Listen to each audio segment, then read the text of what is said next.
What's going on, Spartans? As you all know, my name's Daniel47, and today I've got some more info regarding your tactics and need-to-know tips about Halo Wars 2 multiplayer. So without further ado, let's get straight on into this video, guys.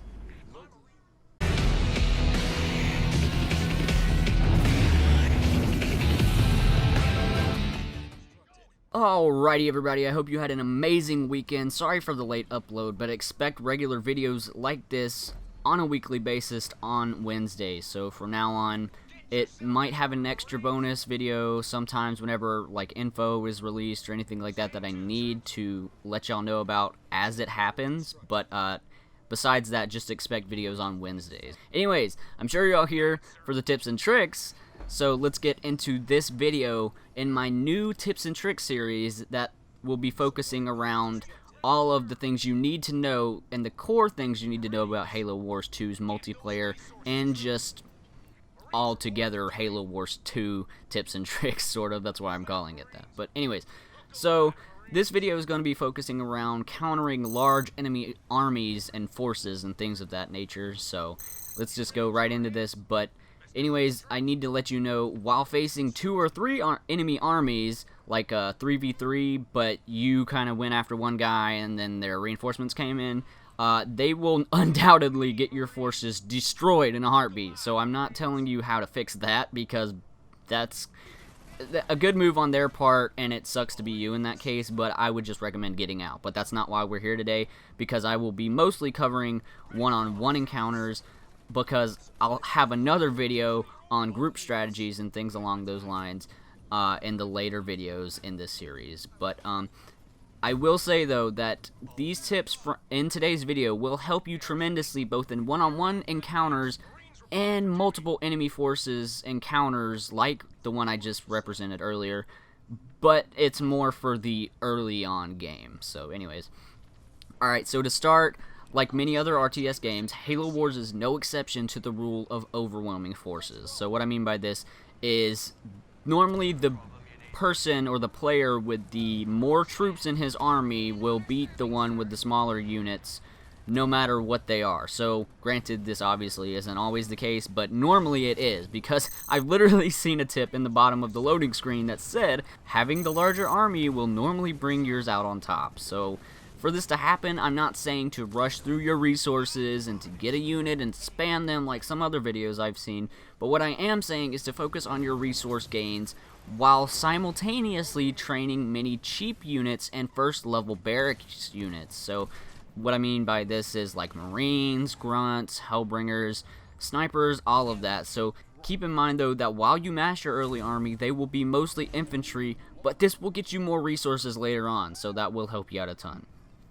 Alright, so once you've got a stable economy, which I'll go into more in depth in a later video, to keep producing these units, you've got to expel some first if you want to gain more. So obviously there's a cap, and once you reach that cap, you're not going to be able to get any further, even if you have the upgrade to buy more units. Like from your barracks units, you now have Banshees and like tanks and things that you can build, but you can't get that unless you use some of your units and they die. So you need to attack an enemy base, and when they've taken out like a piece of your army, doesn't matter how big or small, just however much you feel comfortable with, have your people assaulting their base regroup at one of your bases or anywhere in particular that you think is safe, and start producing more and better units like your Warthogs and Banshees, like I said earlier.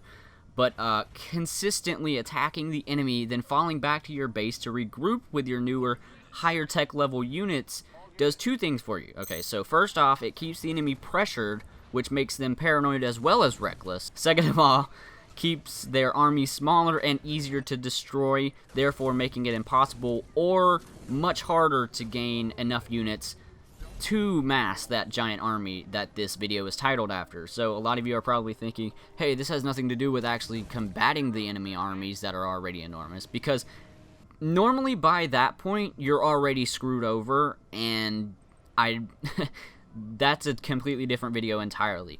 What needs to happen to destroy those armies is to make sure that they're never built. Okay, so it's kind of taking out, it's kind of predicting what they're going to do because that's what a majority of Halo Wars 2 players and Halo Wars 1 players in general tended to do.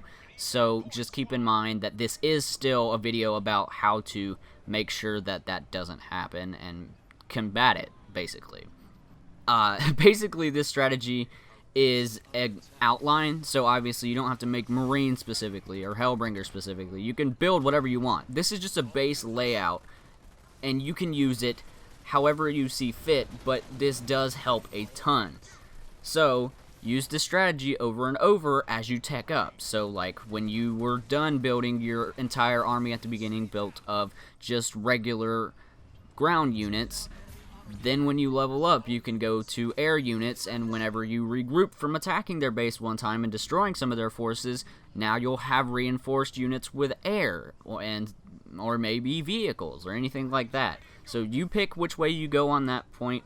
But also, as an added bonus to this strategy, you've massed not only an army and gained better units, but the ones that survive the assault will have gained veteracy, no doubt, if you destroyed some of their units or buildings. So, if you didn't know what veteracy does, it gives units more health and damage each veteran level it gains. So, obviously, I think that you've seen, especially if you play Blitz, the number 2 or the number 3 above the units that you sometimes play. So this is their veteracy level. So many Halo Wars players in general, because this was in the first game, they underestimate the power of veteran units. So be sure you're not one of these players by attacking enemy veterans and gaining veterans of your own, because they do a significant more amount of damage than just a regular unit of their class would be, especially Spartans and tanks that I've seen veteran level 3, I think. They are extremely tough to kill, so be sure if they have veteran units of their own to combat them and focus fire on them first. But anyways guys, so that's basically all I've got for today, and this was, like I said, just a base layout, so use it as you like and see fit. But this is obviously the first line in a long line of hopefully Halo Wars 2 videos, tips, tricks, and tactics that you need to know. So be sure to stay tuned next week for the next one. But now I'm going to take this time before my outro to remind you all about my Patreon page, link in the description by the way.